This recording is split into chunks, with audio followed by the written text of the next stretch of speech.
Les serpents comme ceux-ci sont d'excellents animaux de compagnie, mais souvent trop grands. Voici donc les 5 meilleurs serpents de compagnie de petite taille.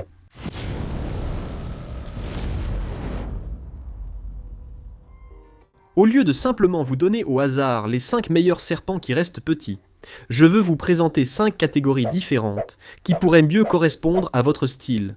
Et nous parlerons du meilleur serpent pour chacune d'elles. Je vais commencer par des petits serpents adaptés aux débutants. Je sélectionne des espèces raisonnables, pas de micro-serpents inadaptés comme animaux de compagnie. Tous ceux-ci sont de bons compagnons, même parmi les venimeux, dont on parlera plus tard. Pour un serpent de compagnie pour débutants, cela ne va surprendre absolument personne. En fait, je vais même vous en donner 2. Le premier, c'est le python tacheté, et le second, le boa rosé. La raison pour laquelle je veux vous en donner 2, c'est parce que ce sont des espèces tellement différentes. Selon moi, les pythons tachetés comptent parmi les meilleurs animaux de compagnie. Les pythons tachetés, pythons de Children et pythons des fourmilières, tous du genre Antaresia, sont originaires d'Australie. Quelque chose que vous n'aimerez peut-être pas, mais que moi j'apprécie, c'est qu'il n'y a pas d'embarras du choix. C'est-à-dire que vous n'avez pas à vous demander quel morphe vous voulez pour ce serpent, comme avec les pythons royaux, où lors d'une exposition, il y a 500 morphes différents. En Amérique du Nord et en Europe, les morphes sont rares, donc on prend ce qu'on trouve, et c'est un serpent incroyable tel qu'il serait dans la nature. Par exemple, voici Jimmy, et Jimmy est resté, je ne sais pas, à un peu plus de 3 pieds. Ces serpents atteignent généralement environ 1,20 m, et c'est la taille maximale qu'ils atteindront jamais. Mais l'essentiel, c'est qu'ils ont un gabarit fin, donc, même s'il s'agit d'un python tacheté d'1,20 m, il ne sera jamais aussi gros qu'un python royal de la même taille. Les pythons royaux sont tout simplement beaucoup plus épais, et ont un corps plus massif. Les boas rosés sont plus petits, et offrent davantage de morphes. Cependant, certains points sont à considérer. Les Antaresia sont semi-arboricoles. Donc si vous prenez un python tacheté, il vous faudra un peu plus de hauteur. Même pour un petit serpent, vous aurez besoin d'un espace un peu plus grand, un peu plus spacieux. Les mêmes dimensions au sol suffisent, mais un terrarium plus bas convient aux boas rosés. Je ne dis pas qu'ils ne grimperont pas, mais ils grimperont bien moins qu'une Antaresia, même avec le même espace. Ce sont 2 serpents très actifs qui se déplacent partout dans le terrarium et sont agréables à manipuler. Ils voudront se balader partout sur vous, et chercheront tous 2 le point le plus élevé. Si vous les tenez, et qu'ils approchent à votre visage, c'est normal. Les 2 mangent bien, mais les boas roses sont parfois trop enthousiastes. De la même manière que les pythons réticulés, qui évidemment ne seront pas sur cette liste, ont parfois un instinct alimentaire complètement dingue. Certains boas roses ont aussi un instinct alimentaire incroyable. Ce n'est pas la fin du monde. Ce n'est pas un gros problème. Mais c'est vraiment quelque chose à garder à l'esprit. Alors qu'avec les Antaresia, en général, vous n'avez pas autant à vous soucier de vous faire mordre. Ce ne sont pas des animaux grincheux, surtout les pythons tachetés et les pythons de Children. Et même s'ils ont un super tempérament et un très bon appétit, vous n'avez pas à vous inquiéter qu'ils sautent hors du terrarium en pensant que tout est de la nourriture, comme cela pourrait être le cas avec un boa rosé. Notre deuxième catégorie concerne les petits serpents qui grandissent beaucoup. Ici, il s'agit d'un petit serpent devenant plus grand que ce qui serait permis sur d'autres listes similaires. Pour cela, nous avons choisi le serpent-rat rhinocéros. Ils conviennent car, même si cet animal atteint 1,20 m voire 1,50 m selon certains, bien que je n'en ai jamais vu d'aussi grand, il reste très fin. Ils ressemblent en certains points à la plupart des colubridés, honnêtement. Ils sont même un peu plus élancés. Et c'est un serpent arboricole, donc il va être très agile, vif, et il n'aura jamais un corps massif. Donc même si c'est un serpent d'1,20 m, si vous le tenez dans la paume de votre main, il ressemble à un serpent de 60 cm. Je pense qu'ils sont vraiment sous-estimés. Ils ne vont pas être le serpent le plus sous-estimé. Ce sera une autre espèce. Mais ceux-là, leur prix a tellement baissé que la plupart des passionnés de serpents peuvent se les permettre. Ils ne vont pas coûter 5, 6 ou 8 000. Ils seront bien plus accessibles pour la plupart.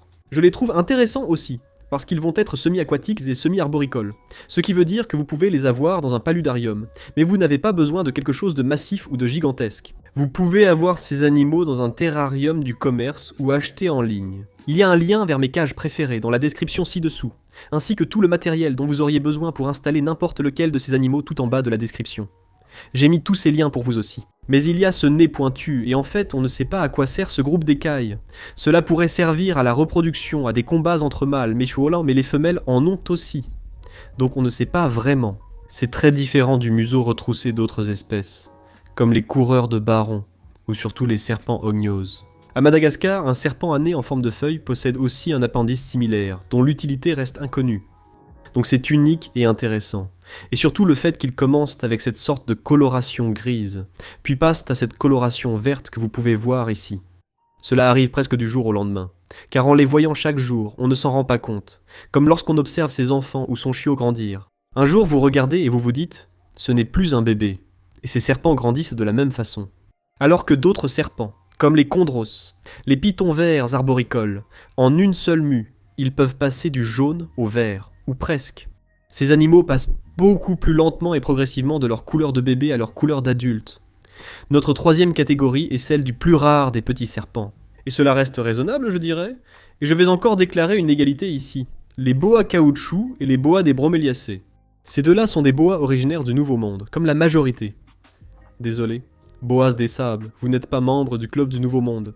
Les boas caoutchouc sont intéressants, car on les trouve jusqu'au Canada. Ce sont de petits boas, pas très beaux. Ils ont une sorte de coloration brune qui ne ressemble à rien de spécial, même si moi, je trouve ça spécial. Ils restent vraiment petits, entre 38 et 76 cm, et ce ne seront jamais des serpents dont vous devrez vous inquiéter. Ils ne peuvent pas vous étrangler. Même s'ils le voulaient, ils ne pourraient même pas faire le tour de votre cou. Ils grandissent très lentement. Et ce que la plupart des gens ne savent pas à propos des boas caoutchouc, c'est qu'ils ne mangent même pas avant d'avoir terminé leur premier cycle de brumation, la plupart du temps. Ils sont uniques, rares et difficiles à trouver. Si vous en obtenez un, ils sont fantastiques et mordent rarement.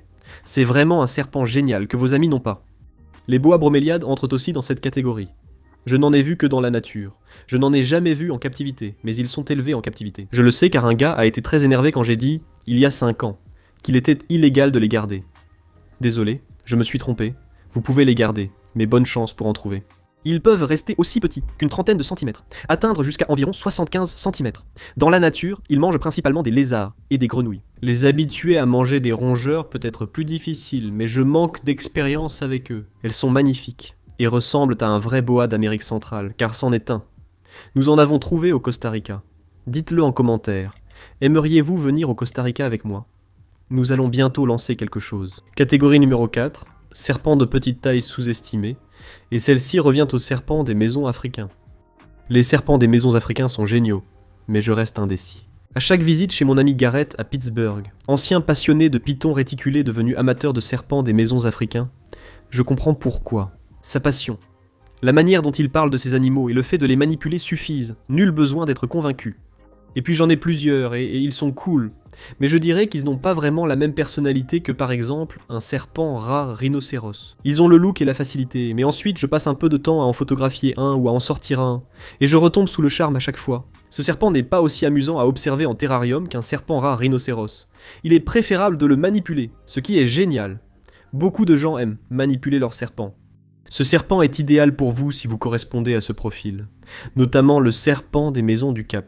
Donc, l'espèce capensis, elle vient, eh bien, du Cap en Afrique du Sud. Il existe de nombreuses mutations, et maintenant, on les croise aussi avec d'autres espèces de serpents des maisons, comme vu dans l'épisode précédent, disponible ici. Ce qui est intéressant avec les serpents des maisons, c'est qu'ils ne sont pas des élapidés, évidemment, mais ils ne sont pas non plus des colubridés. Ils sont vraiment une catégorie à part. Je vous promets que si vos amis en ont un, vous pouvez en avoir une autre couleur. Et les prix baissent, pour des couleurs qu'il y a 2 ou 3 ans. J'allais chez Garrett et il me disait « Tu ne peux jamais montrer ça à qui que ce soit, c'est top secret. » Soudain, il coûte moins de 1000 $ et devrait encore baisser. C'est parce que ce sont de vraies machines à se reproduire. Même chose pour les geckos léopards et à crête. Des animaux valant 1000 $ passent à 200 en 3 ans. J'imagine que cela arrivera avec les serpents des maisons africains, car bien qu'ils soient formidables, il n'est pas besoin d'être cher pour être un excellent serpent. Il y a aussi de nombreux morphes différents. Ils sont très faciles à reproduire et à garder. À la fin du monde, après une catastrophe, il ne restera que des cafards, Keith Richards et des serpents des maisons. C'est tout ce qui survivra à une explosion nucléaire. D'accord, ces créatures sont pratiquement impossibles à tuer. Faites de votre mieux. Je ne dis pas qu'on peut les maltraiter, mais ils vivent dans de nombreux endroits, comme les sous-sols et greniers. Ils supportent des variations de température et d'humidité. Oui, les serpents des maisons sont sous-estimés. Catégorie numéro 5, les venimeux. Quel est le meilleur serpent venimeux de petite taille? Eh bien, ce sont les serpents à nez retroussé et les serpents malgaches à œil de chat. Donc, clairement, Je ne parle pas ici des élapidés accrochés antérieurs ou des vipères. Je parle de colubridés accrochés postérieurs qui ne présentent pas de danger médical pour l'homme. La réponse évidente, ce sont les serpents à nez retroussé. Les mâles font environ 45 cm les femelles, jusqu'à 90 cm. Ils ne deviennent vraiment pas grands et sont très faciles. Ce sont parmi mes animaux préférés au monde. Mon logo est un serpent à nez retroussé. Je n'en élève plus, mais c'était très amusant à l'époque. Ce sont de vraies machines à pondre. Ils ne mordent que s'ils croient avoir affaire à de la nourriture. Leur venin n'est toutefois pas dangereux pour l'homme. Dès qu'ils mangent des rongeurs, il est facile de maintenir ce régime car ils adorent manger et peuvent être très enthousiastes, allant jusqu'à ouvrir grand la bouche. Cependant, ils ne sont pas rapides, donc vous n'avez pas à vous inquiéter qu'ils attaquent soudainement. Ils n'attaquent pas de la même manière que beaucoup d'autres serpents. Ils ne serrent pas leur proie, dont la sensation qu'ils procurent dans la main est très différente de celle de la plupart des autres serpents. Les serpents malgaches à œil de chat peuvent aussi être classés dans la catégorie des espèces sous-estimées. Ces serpents sont ignorés chez les passionnés, je ne comprends pas pourquoi. Peu d'autres animaux occupent cette niche. Ce sont des animaux semi-arboricoles qui mangent vraiment très bien en captivité. Ils restent très petits. Je parle d'environ 60 cm, peut-être jusqu'à 1 mètre. Il y a 5 espèces malgaches de serpents à œil de chat, très similaires, et les conseils d'entretien sont globalement interchangeables. Et ils viennent de Madagascar, qui est l'un des endroits les plus exceptionnellement diversifiés au monde, en ce qui concerne la faune et la flore, pour être honnête. Ce serpent peut vivre dans un paludarium, mais n'offrez pas trop d'espace pour nager. Il ne s'en servira pas. À l'état sauvage, on le trouve surtout au-dessus de ruisseaux. Vous pouvez les avoir dans une installation, comme pour un serpent-rat, rhinocéros. Ils existent en phase dorée, normale, et d'autres variantes. Pas besoin de se soucier de la génétique pour obtenir des morphes précis. Ce n'est tout simplement pas quelque chose qui se fait vraiment.